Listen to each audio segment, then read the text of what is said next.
Tonight, we're doing the ABCD Solution Series. The title, Working and Still Poor. Is there a ladder up? Bootstraps aren't enough. One can work hard and try hard all your life and still remain poor. We've got to think outside the standard economic and workforce development assumptions in order to truly help people raise themselves out of poverty. There are some intractable problems that we experience in the local economy.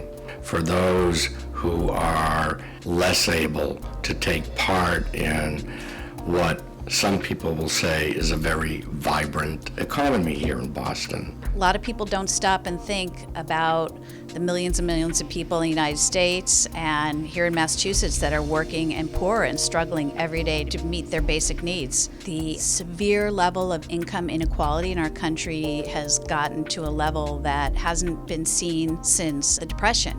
Those of us who work with families in this space, we know that the majority of their time is spent fighting to get things that they're actually eligible to receive. But it's not developing the kinds of skills that help you be successful as an adult professional. One thing that's really helpful to get people out of poverty is to give them the skills they need to get better jobs, to get career jobs where they can move up and make more money. We're looking for industries that have jobs that you can do a training in a relatively short period of time and that you can get a good job at the end. ABCD is a leader in Boston in providing services for low-income people and in bringing people together to talk about these important issues. We work very hard at encouraging our students to go on to get a four-year degree.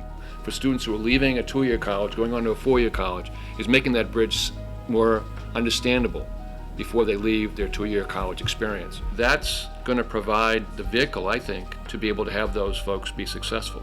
Right now in Massachusetts, employees can be punished by their employer for talking about their wages with each other. And so how are we supposed to know that there's a wage gap if we can't talk about it? The business community has a lot of weight when it comes to public policies that are adopted not just in Massachusetts but nationally, and there's a real opportunity for the business community to speak up and say that these are not just the right things to do morally but also right for business and the economy.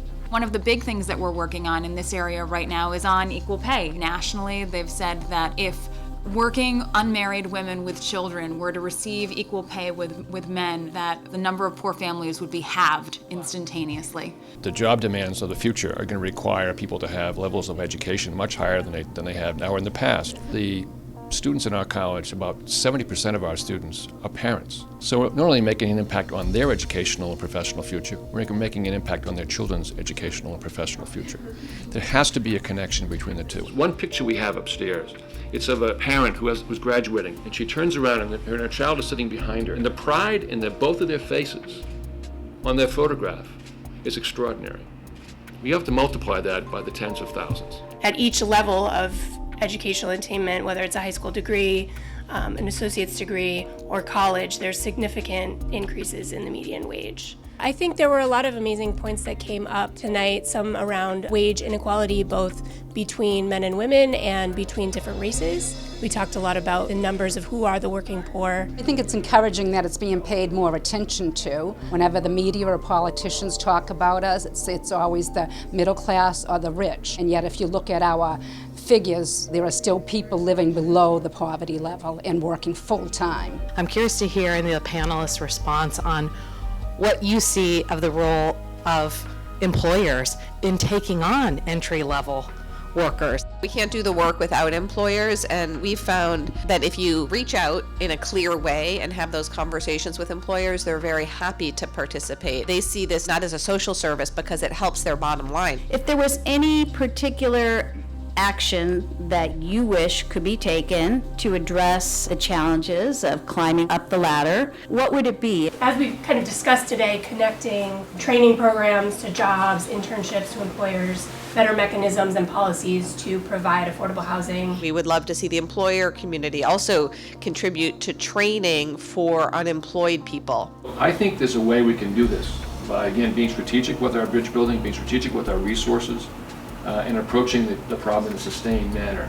For me, the biggies are transportation, and the second piece is equal pay, because we know it has such a huge impact. I feel really strongly that closing the wage gap would make a big difference for working poor and their families. We started out with Mark's painful truths, and we ended up with hope, which I think is one goal for any good policy discussion.